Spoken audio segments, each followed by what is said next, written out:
14, 1 to 3. Asibamukelanga bekufanele sibamukele nebe kade bengekho ebesemaholidini. Ama-students siyabonga, they are all back here. Nensizwa lebihambile Limpopo. Ayisani ibubo lika 14, verse 1 to 3. Zokhumbula ukuthi kwakune-quiz la esasinayo sabuzwa ngalo leli verse elokuqala. Ngiyathemba ukuthi-ke ngeke nisakhohlwa uma kuba khona i-quiz efana nayo le. Bese sifunda abaseRoma 3, 10 to 18. Bese seqasha verse 23 khona lapho, chapter 3. Bese sifunda futhi abaseRoma 6:23. Ila sikho. Asifundeleke okuphethe elesisuku.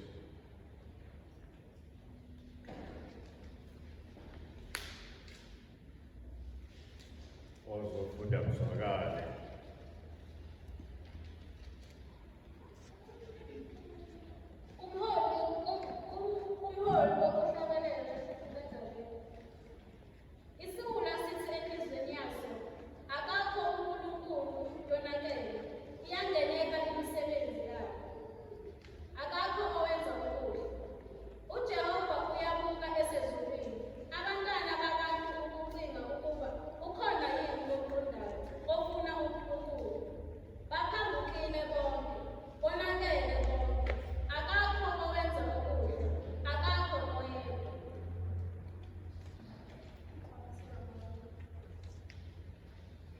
Roma chapter 3, 10 to 18.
Asibonge Baba wethu ongcwele, siyabonga izwi lakho, sihole umoya wakho ukuba siqonde uzelele Baba ezinhliziyweni zethu ukuze siphile ngalo, lisilawule konke ukuphila kwethu kube yilokho uveza ukuthi ngempela sibuswa uwe ngezwi lakho, sibuswa uye umoya ongcwele, sibenzise izwi lakho ezimpilweni zethu ukuze sibe yilokho Baba wethu othandekayo wasidala ukuthi sibe yikho.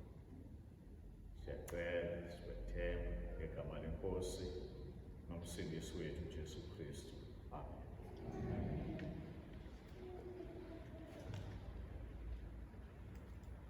Uma ungake uvule i-TV yakho kusihlwa nje namhlanje thina cishe isonto lonke sasibuka i-TV, mhlawumbe khona okunye okuningi esinokutholanga esenubonile, kodwa phakathi kwezinye izinto masizithole ungathola ukuthi kukhona abantu 4 family members killed in a car accident in Limpopo.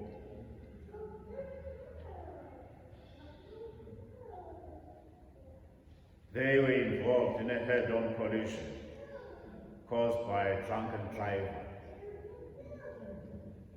Family yonke, abazali ney'ngane, gone.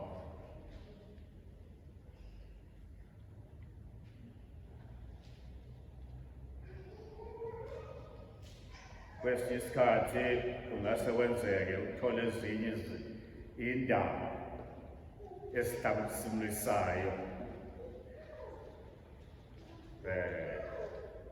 ze-violence, udlame,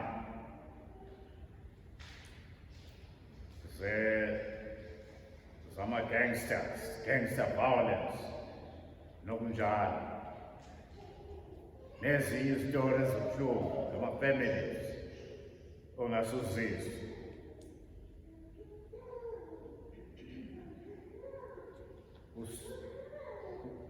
Kungekudala nje ugovernment ufake amasosha ezindaweni ekuthiwa ama-hotspots e-crime lapha eSouth Africa, especially kakhulu iMeda, iCape Town, ney'ndawo lapho ekuthiwa ama-hotspots e-crime, naseGauteng sikhona iy'ndawo ezinjalo. Kwathunyelwa amasosha lapho ukuthi ayozama ukwehlisa izinga lobugebengu obukhona lapho. Kodwa esekhona amasosha lapho, uzwa kuthiwa kukhona abaduduliwe. Ebephi amasosha futhi kuzo lezi ndawo? Njengamanje sinama-commission after commission. Khona i-commission kaMadlala, kukho i-commission Kapembe, khona i-commission kaKapembe, ikhona nenye, kukhona ne-ad hoc committee ebibuye ibhekana nalamacala nalento esenzekayo. Hey, what's wrong with the world esiphila kulo? Kwenzenjani zonke lezi zinto zenziwa isidalwa kuthiwa umuntu? Kodwa uma usubhekisisa uyothola ukuthi imvamisa ekutholakala iningi elenza lezi abesilisa, majority of these people are men abenza zonke lezi. Wait a minute, uNkulunkulu wadala umuntu abanje? uNkulunkulu wadala umuntu abanje? No, uNkulunkulu akazange enze ijanga. Yini yonakala? Kwangena isono ezweni. Singephelele lapho ungacabanga ukuthi lo monakalo eSouth Africa kuphela, all over the world. Njengamanje kufa abantu mihla namalanga selokhu kwaqala impi phakathi kwe-Iran no-Israel ne-United States ikhona la. Bayabulalana. Akufi kuphela laba on the front line. Kufa maybe mostly innocent people who are not involved kuyo yonke lento. But those trigger happy soldiers ziyabadede babulala. Nala bloodthirsty politicians athi bulalani, kill them. Bahleli bona emadeskeni abo kuma-air conditioned offices. Kill them. Yilabo abantu banjalo. Singabala ungakunika singabala ukuthi hey konakele emhlabeni esiphila kuwona. Yini umonakalo?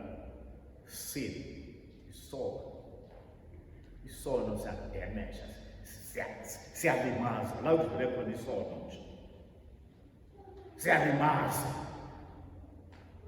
akusali kukuhle, usala kulimele, kuyaphithana nemindeni, ufike sekwenzeke kanje, konakele, xatshela. Yini? Ungena isono, ukhona isono. Sin is destructive, bazalwane. Singathukuthela, sikhale ngakho konke lokho okwenzakalayo, kodwa uNkulunkulu izwi lakhe libuya lizokhuluma nathi, lisikhombe nathi, lithi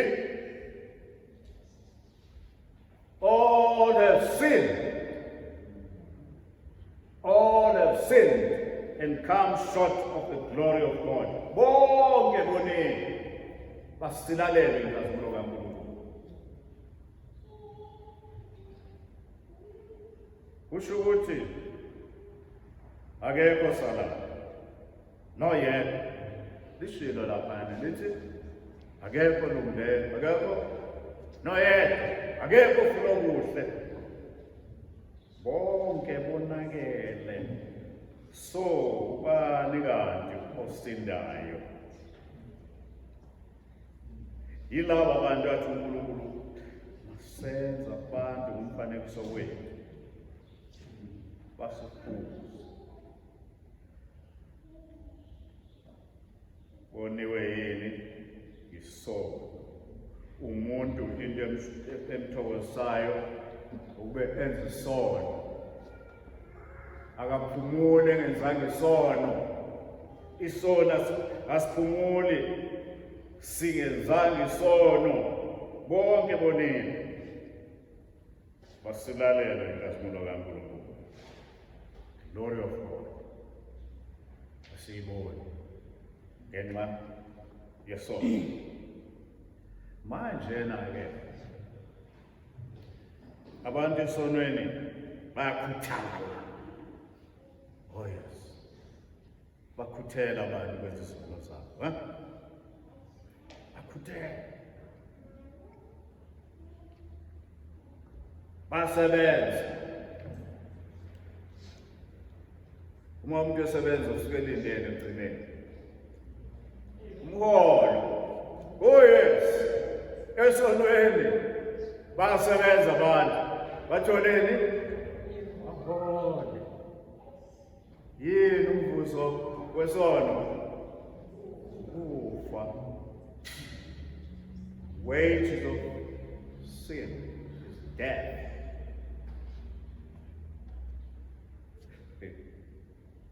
Ake sisibone isono ukuthi sisiveza kanjani ukusho kweBhayibheli la. Ake sifunde nje lawa amavesi 9 kuya ku-18 futhi kwabaseRoma 3. Kunjani kanti? 3, 9 to 18. Kunjani kanti? Siyabandlula na? Qanda kanti. Ngokuba bese simangele abaJuda bamaGrikhi ukuthi bonke baphansi kwesono. Njengokuba kulotshiwe ukuthi akakho olungileyo, akakho noyedwa, akakho oqondayo, akakho ofuna uNkulunkulu. Quote lapha kwiPsalm 14 lapha. Okay, back. Bonke baphambukile, baphenduke inguqu yonkana.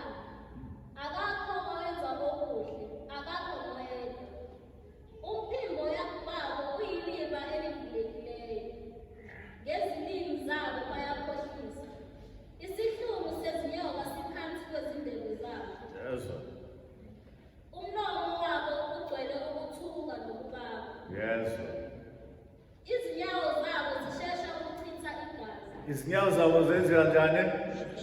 Ziyashesha khipha igazi, bakhuthele benze ububi, right? Incithakalo nosizi kusezindleleni zabo. Indlela yokuthula abayazi.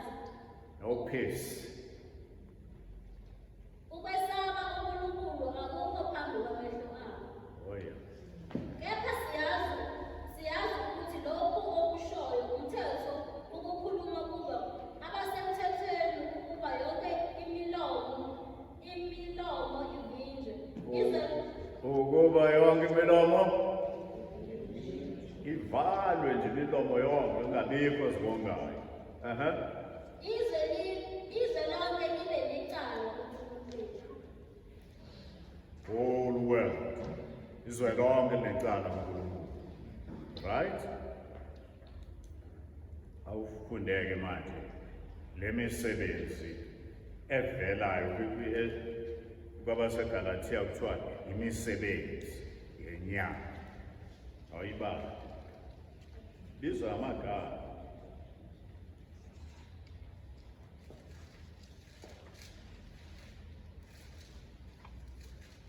Galatia 5:19-20.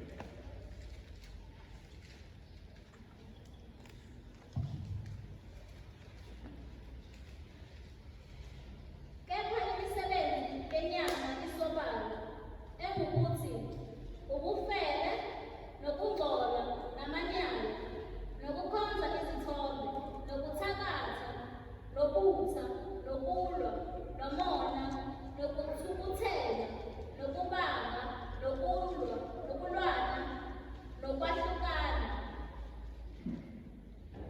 Yonke leyo imisebenzi yani? Inyama. Kodwa kuthiwa no, ukhona umvuzo.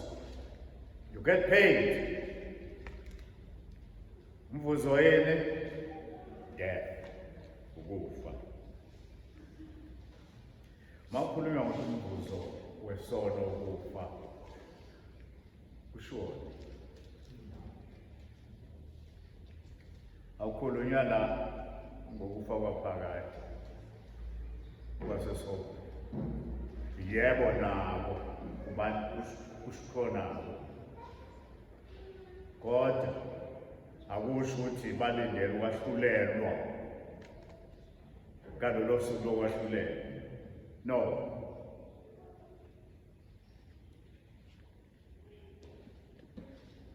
Baphila ekufeni nini? Manje. Umuntu ongakholwa uphile ekufeni manje. Dead. Ufile ezonweni. Ufile ezonweni lo. Umuntu ongaphendukile uhamba a living corpse. That person is dead. Without Christ, that person is dead. Wekozalwane, uma uhlangana nomuntu ongakholwa, okwazi ukuthi uhamba uhlangana nesitulo. This person is dead. This person is dead. Uma kuthiwa okholwayo unokuphila ophakade, what tense is that? Unokuphila ophakade nini?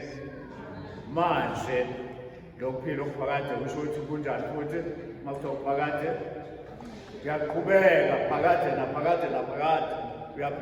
Kodwa ngakho akanakho ukuphila nini? Manje. Ngamanye amazwi ufile manje. Uhamba efile. Yabona, wages uyahola. Along the way kukhona izinto ezikhomba uyahola. Ihola imphumela yaso isono. Until uzofike lelo langa uma engaphendukanga afe forever. ufake ulokho ukwa separated from God forever and ever and ever. Kodwa akujengoba besho ofakazi bakaJehova. Ofakazi lazi ubathini ngokufa. Ayibathi umuntu ufa nje emsulwana. Umoya vele uphele. Vele umoya uphele. Ayikho leyo. Umuntu uqobo lwakhe yini? Umuntu uqobo lwakhe yini? Umoya. Umphefumulo ophilayo umoya. That spirit engaphakathi iphile kwahlukane noNkulunkulu forever and ever and ever and ever and ever. So S.O. ayofundela phana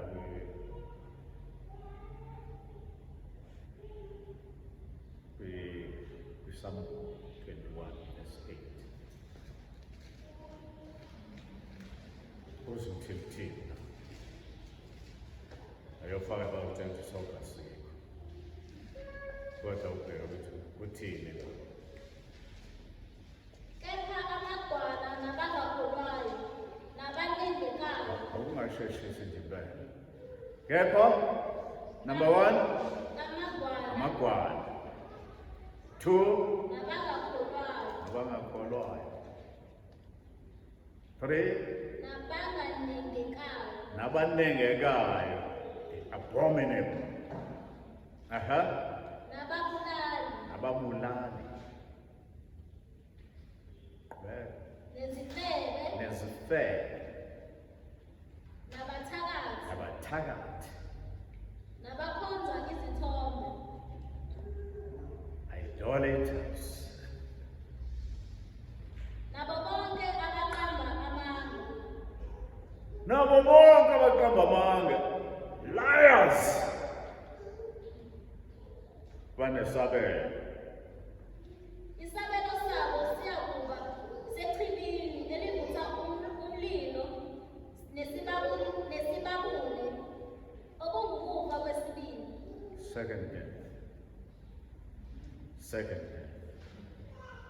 Kufa kwesibili. Balinde abantu abangazwani nenkosi.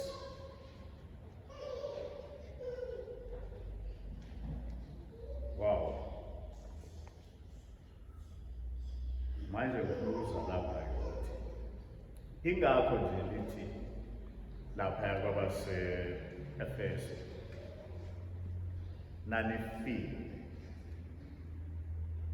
ezonweni nasezibambweni zenu. You were dead in your sins and trespasses. Isho njalo. Sekuyiphasi la.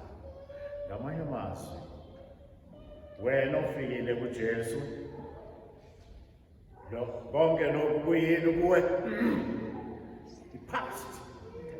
You were dead, but now you have been made alive.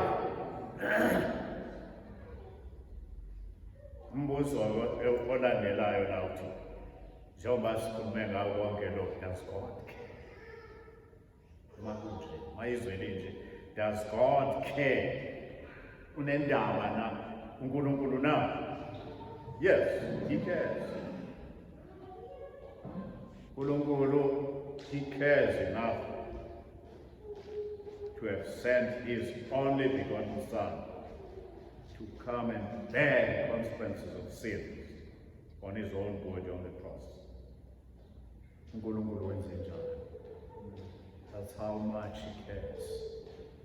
If he didn't care, abanye abantu bathi uNkulunkulu ngathi akanaki. uNkulunkulu unaki. Futhi unake ngendlela emangazayo. Ngoba wathuma indodana yakhe ekuphela kwakhe ukuthi izofela izoni. Now let's look at that. Chapter 5 abaseKorinte lesibili. Ukuthi kwabe ngenkathi uJesu lapha esibambaneni kwakwenzekalani Okade sisePhasikeni, sikhuluma ngawo uJesu esiphambanweni.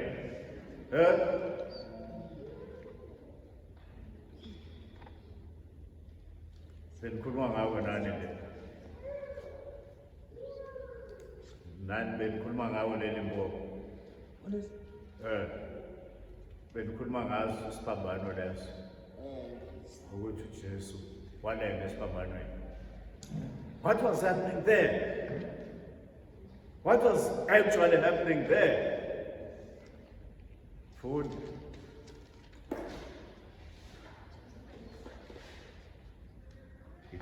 Chapter 5, verse Corinthians 3, verses 19 and 20.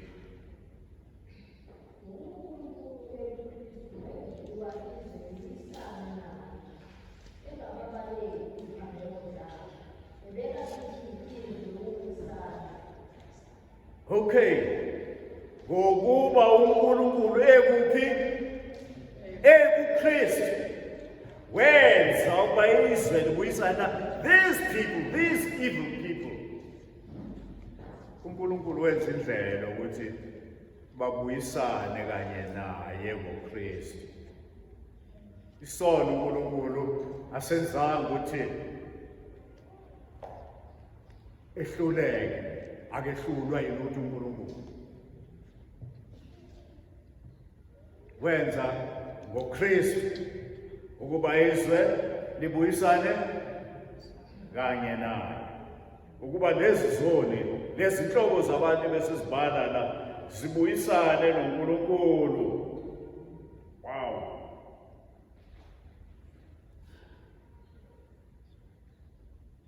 Uphana ngokuphila okuphakade kubo bonke abavumayo ukukholwa eNkosi Jesu. Lokuphila kutholakala kuphela eNkosini uJesu. Awutholakali imbasha abakhona ababekwa abantu. Akatholakali kushela, akatholakali kulikhanyana, akatholakali kwisixabhayo, akatholakali kulimba, akatholakali kucomforta. Khona okuthiwa icomforta, sashona manje yalwa ibandla lakhe bangemali ayishiya, kuyalimwa kulona bangena sanengane wayithiwa icomfort. Yazi ukuthi uma yithiwa icomfort kuthiwa oyinhlambe enjani leyo, ukuthi umoya ingcwele noma kuthiwa another comforter. Kusho ukuthi wafuatshela abantu ukuthi wathi uNkulunkulu uzofika another comforter. This is the comforter. Sengikho. Awutholakali ngaleyo ndlela, awutholakali ngaleyo ndlela, awutholakali. Futhi abantu angazi Nkosi yami kwenzeka kanjani ukuthi okukhohlisayo beza ngokuningi kona. Akutholakali nangonala, izwo sekuthiwa sekukhona amanala. All those people, but they are leading people quickly to hell.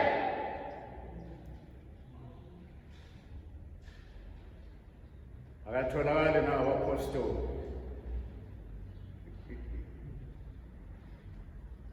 Okay, nga-challenge omnye umpostoli kwenye indawo la ngishumayela khona. Ngashumayela lenza altar call khona la le-Richmond.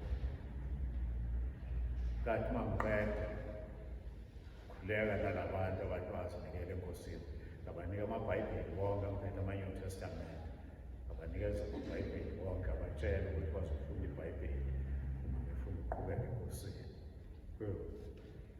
Waseqhamukile owabapostoli abayishumi nambili. Uthi labantu-ke, uphi umpostoli? Uphi umpostoli wabo? Uphi umpostoli? Uthi umpostoli wani manje? Baholele eNkosini uJesu. Ngisho umpostoli mina. Awukahleke, leyo siyikhuluma nawe entweleni. Leyo umpostoli. Akukho mpostoli futhi okungimangazayo obakithi. Anobadabukela ningabahleli. Baphuphethekisiwe usathana abantu. Balandela umuntu oziyele esogwini naqobo wakhe. Athi umpostoli usibone kubapostoli ukhona kuthiwa abangasayi nasenkonzweni. Kuthiwa bani? Ayinihloyi lagama. Ubani?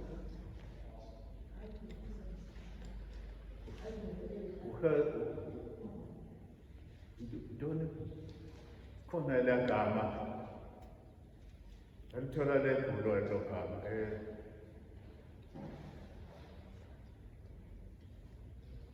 Laphayana. Emkwezela. U-Oster. Khona u-Oster. Angasadingi nokuthe enkonzweni yena. U-Oster. Ulandele yonke leyo. Nangabazalwana, but God cares. uNkulunkulu esezulwini uyadabuka ebona labo bantu abalahlekiswayo, abadukiswayo yilabantu. Yingakho uJesu nje wathi bonke abeza phambi kwakhe abaphangi namasela. Uthi kepha mina ngize abese isela alizi kungenge kubulala, kungenge kwepha nokubulala nokubhubhisa. Uthi kepha mina ngize ukuba babe nokuphila, babe nakho kuchichime. Usho njalo uJesu. Uze, he has brought abundant life, real life. Lethu uNkulunkulu amdalela ukuthi abe yona umuntu. Ngoba konke lokho abantu abayekona akusikhona lokho uNkulunkulu ayebadalela ukuthi babe yikho. Kodwa uJesu uze ukuthi ashintshe umuntu abuyele endaweni yakhe amdalele ukuthi abe kuyona. Okay. Now, uma ezile umuntu kwiNkosini uJesu, thola ukukhululeka, thola ukuphila okuphakathi.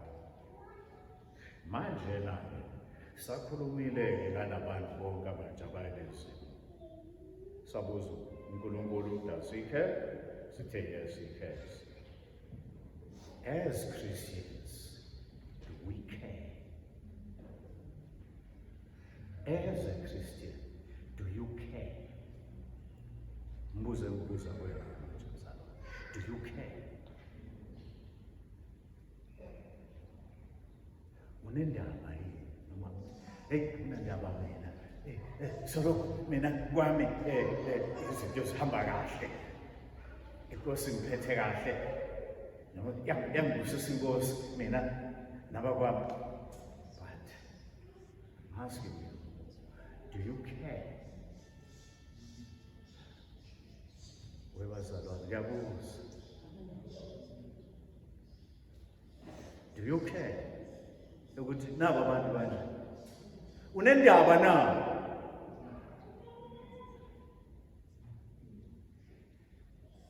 Awunandaba. Awuzikhethelena awunandaba. Nisho njalo bazalwane. Uzikhethelena awunandaba naye. Hey. Abantu badabukisa.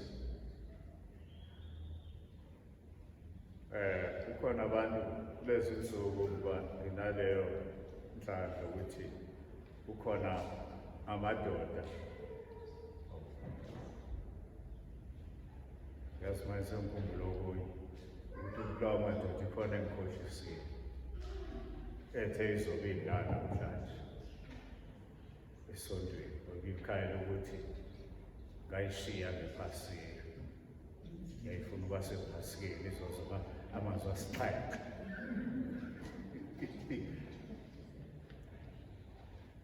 Ngithi nginenhlanhla ukuba ngibe nalama-interact namadoda laphaya. La madoda eze ngomsebenzi asebenza. Izinto azenzayo. Okay, into engiyazi futhi kwasho uMaswawa wasebenza naye. Wathi yabona le madoda la umzomfundisi lo. Umuntu mayebhema kodwa ngiyaphume ngaphandle kwesaba. Akubheka nje emagcekeni apha. Masho into impela kunjani.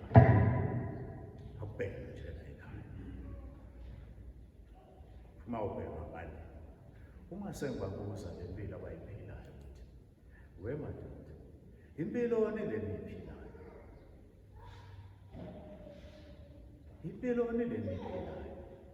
Ngoba nokuhola bafuna ukuhola ngelanga. Ukuthi impilo ukuthi uhole ngelanga uyidle futhi same day. Leyo mali nidlaphi otshwaleni. Uthi omunye hayi ngoba abakazi bayena ngisho eSunday school la. Uthi omunye hayi mina ngaya eSunday school. Pho wafundiswa le nto iphilayo laphela manje eSunday school.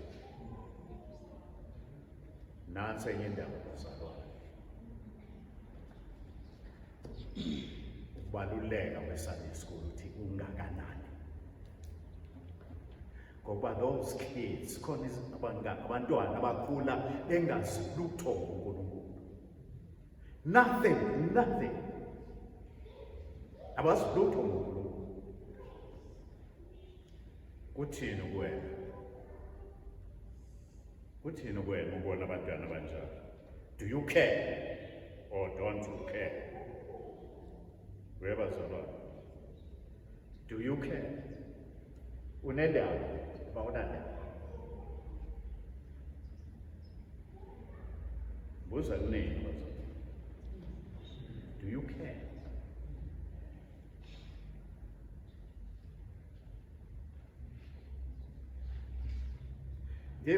Uma unendaba ke. Uma usuzibukele indaba. Nansi indawo lapho efeyila khona omama. Hlala ngibancoma nje khona lapho ngizobala. Ngingabancoma khona. Abantu besifazane iningi labo ayibonke. Kodwa iningi labo abanandaba nendaba. Bathi into amadoda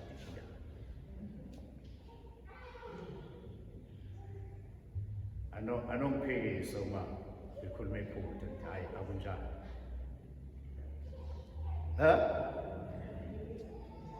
Ngiyaphikisa. Ngithe iningi labo angisho ukuthi bonke. Ngithe iningi labo abanandaba nendaba.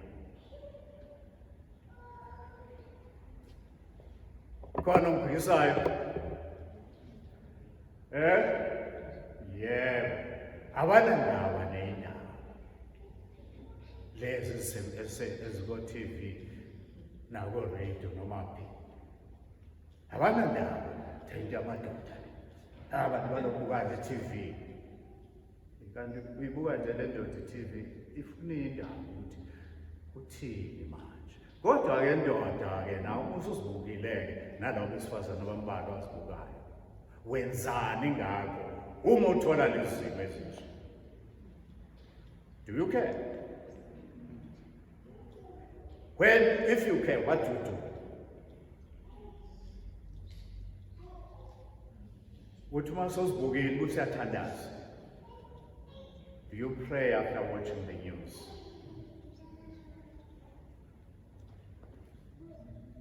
Funa ukwazi bazalwane, do you pray? Nizibuka bese niyathandaza na? Sometimes.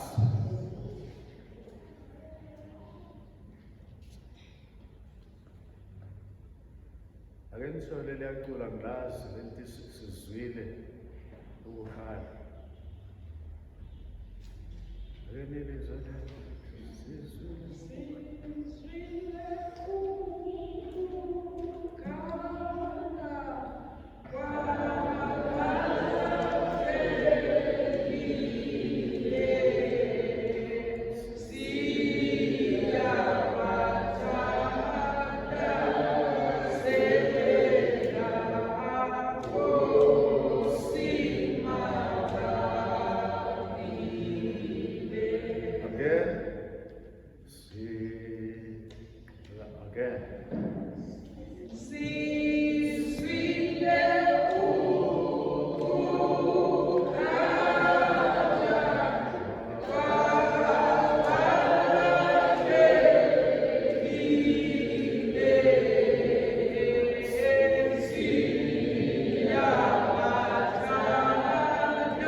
Siyabathandazela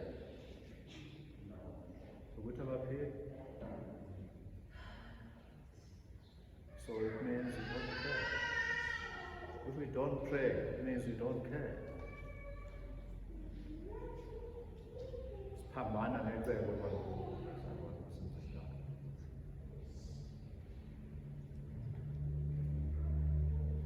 Cishe zintathu izinto engizicabangile mina, ngizazi ke ezinye zingaba khona. Kodwa at least these three things. Asibizi mali. Just go down on your knees. Pray for them. Obathandazela abalahlekile. Pray for them. Awunawo umuntu esikogwini lijubane. Ungakunandaba nje, ungasho lutho kubo. Pray. Okwesibili, ungafakaza ngamandla kaJesu ukusindisa umuntu. Do you witness?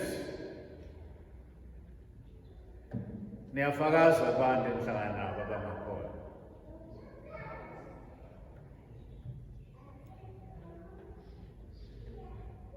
Laphana esikoleni yahlupheka ngoba bakholwa bonke, angithi? Really? Yawasho manje siyovuka mswenya. No, abakholwa niyafakaza labo abangakholwa. Oh yes. Witness to them. Ngamandla kaNkosi uJesu. It's another thing over hands. Witness to people. Batshele ngoJesu. Bangako batshelile this week. ngoJesu uyasindisa. Ukusindisile. Bangako. Khona ngitshela ukuthi bangaki kuwe?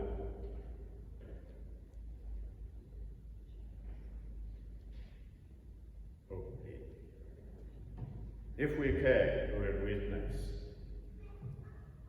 Ngamandla kaJesu, uJesu uyasindisa, unamandla okusindisa. Situlele yacula ukuthi ngangibhajiwe sakile. Umcishuba ezokwena. If that's you, onjalo, batshele ukuthi manje ngisedwaleni. Ngeze Nkosi uJesu. Ngeza ngimanekeneke. Angisaba nokuzinikela khona sizeyisho lapho. Ngeze uJesu manekeneke. Kanti ayadlala yona yeza esontweni imanekeneke. Isaqhubeka imanekeneke. Isemanekeneke manje lapho khona. Kodwa wena usho kwangempela ngangimanekeneke uJesu wangisindisa.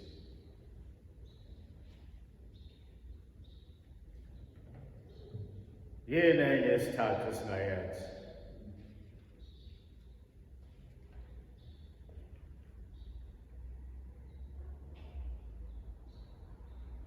Give a helping hand.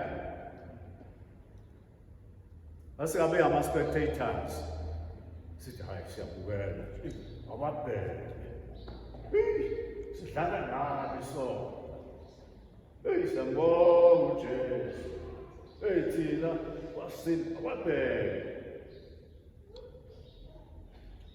Ezinkingeni asebhekene nazo. Give a helping hand. Ungasho ukuthi muhle kudla kwakhe. Angithi siyadlala ingane obani abakhulele lokushini. Angithi siyadlala ingane lapha lokushini. Uma sibona isidakwa sesingasakwazi nokuvuka siyavuka siphinde phansi siyo. Nithini ingane? Muhle kudla kwakhe. That's not the way to do it. Sisize lesa sidakwa.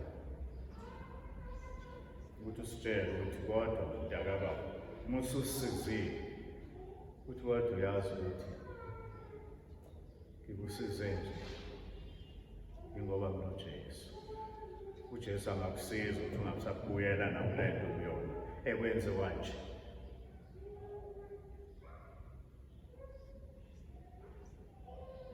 Olimele lapha elimele ngoba edakiwe uzombukela ukuthi indaba yakhe angeni mina entweni yesidakwa.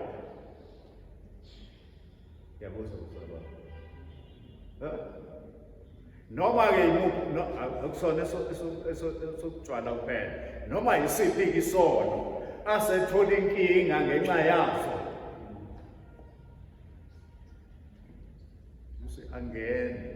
angena akasibona ukwenze njani. Nalapho ubona khona ukungasiza-ke la. Help, give a helping hand. Those three things kuphela bazalwane. Ake sihambe siyokwenza sona. Make it a point ukuthi this week ngihamba ngizothi uma ngizwe indaba ngikhuleke. Ngizothi uma ngizwa kuthiwa kubulewa abantu abangaka kule mpi bekhona naphayana qhululiwe amabhombe eLebanon, wafa abantu abaningi lapho. Go down on your knees, pray for those families. Noma ngabakholwa noma ngabakholwa futhi bakhona nabakholwayo lapho. Pray for those families, those families. Pray, khulekela laba bantu abasikhala osizini olunjengalo lokubhekana nempi. Mind you, ukuthi impi noma yenzeka leyo ayigcini khona. Imiphumela yayo ifika nakuthina. Ubani olangazela uke petrol station namhlanje? Ubani othi hey isafuna ukugcwalisa ithanga? Ubani? Ngane siqashazelwe le yampi yenzekile eMiddle East. So kubizwa ukuthi bazalwane asikhuleke thina. We have got a powerful weapon, prayer. Let's pray. Sithandaze bazalwane. Asithandazele izimo esihlangabezana nazo. Asibathandazele abantu abazifaka ezinkingeni. Asibathandazele singasho ukuthi akumhle ukudla kwakhe. Asibathandazele bekulezo inkinga, asibathandazele. La singasiza khona sifake isandla if ikhona indlela. Kodwa asikhulume naye uJesu. Singathi hayi uzobona ukumsiza kwami ukuthi unoJesu. cha, akabone kodwa akezwe futhi. Ukhuluma ngoJesu ukuthi usizaphi, usiza kanjani, wena wakusiza kanjani.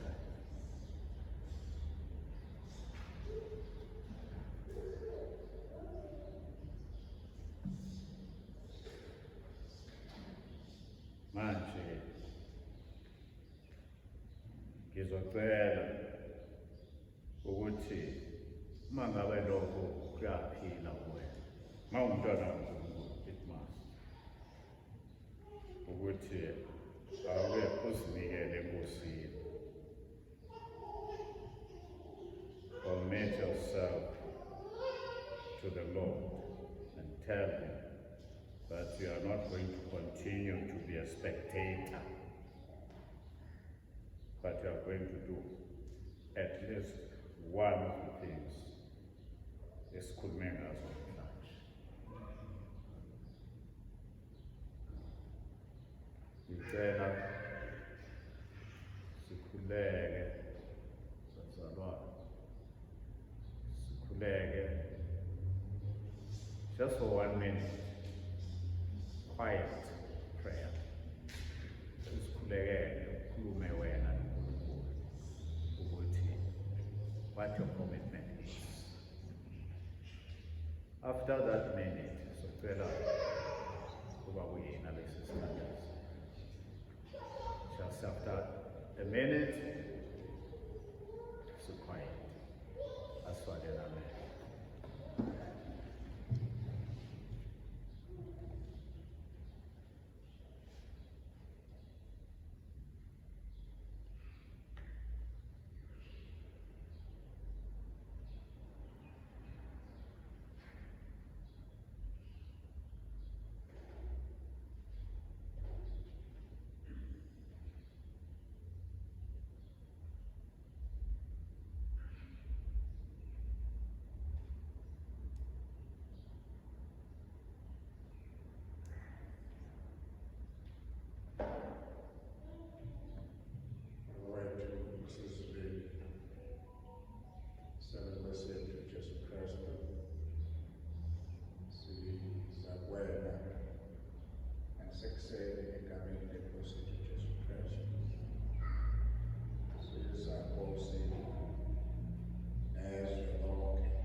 sesibheka phambi kwakho Baba wethu osezulwini. Siyazi Baba ukuthi ukulahleka kwabo akusolukileyo. Abanye Nkosi bazenza amakhono, kodwa uNkulunkulu bakude kunawe Baba wethu osezulwini. Ngemilomo yabo kuphuma izinto ezingathi izwi lakho bekude nezinhliziyo kuwena Baba wethu osezulwini. Sicela wena-ke Baba ukuthi usilekelele. Siyazi Baba ukuthi baningi abantu abafayo, baningi abantu abahluphekayo, baningi abantu abawashiyayo amazwe abo Baba wethu osezulwini ngenxa yezinto ezikhona emhlabeni. Siyazi Baba ukuthi ezinye izikhathi kuqhamuka izingxoxo zokuthula ezingekhoyo kuNkulunkulu wethu. Befuna ukuqhubeka aphakile, befuna ukuqhubeka babulala abantu, kodwa bangasicela esakhe isandla kube yisona uNkulunkulu wethu esizongena ezimpilweni zabo ngalusolukileyo, sithinte izimpilo zabo ngalusolukileyo, ziphelise izimpi ezikhona kuNkulunkulu wethu. Siletha kuwena-ke Baba sithi libone izwe lonke uNkulunkulu wethu, uxolele isono sabo ngalusolukileyo, ubenze Baba ukuthi baguqukele ngakuwena, wena unevangeli elikwaziyo ukuphilisa umuntu. uNkulunkulu wethu, siza kuwena-ke Baba, siza nalo mthwalo, hhayi kuphela emakhaya ethu, hhayi kuphela ezweni lethu, nakwamanye amazwe angaphandle uNkulunkulu wethu. Lezo zinhliziyo ezinkulu uNkulunkulu wethu ezinomphakeli, sicela wena Baba ukuthi kube nguwena ozobajika uguqule izingqondo zabo ngalusolukileyo. Sibabeka phambi kwakho Baba ebusweni wakho. Siyazi Thixo wethu ukuthi unamandla okusijika nalesi simo esibhekene naso uNkulunkulu wethu ezweni lonke nesiquphe ngalusolukileyo. Yingakho-ke Baba sibhenela kuwena, yingakho Nkosi sisiza kuwena, uNkulunkulu onamandla okwaziyo ukwenza izinto ngendlela Thixo wethu emangalisayo. Siza kuwena, sibabeka kuwena, siyababona ukuthi bajulile, balahlekile uNkulunkulu wethu. Ndisela umusa wakho phezu kwabo ukuze kube khona ukuthula uNkulunkulu esiphila kubona. Bazuze Baba nokuthula okuvela kuwena Nkosi, okungafani nokuthula okwaleli lizwe esiphila kulona. Sibanikela kuwena Baba egameni leNkosi nomsindisi wethu Jesu Kristu. Amen.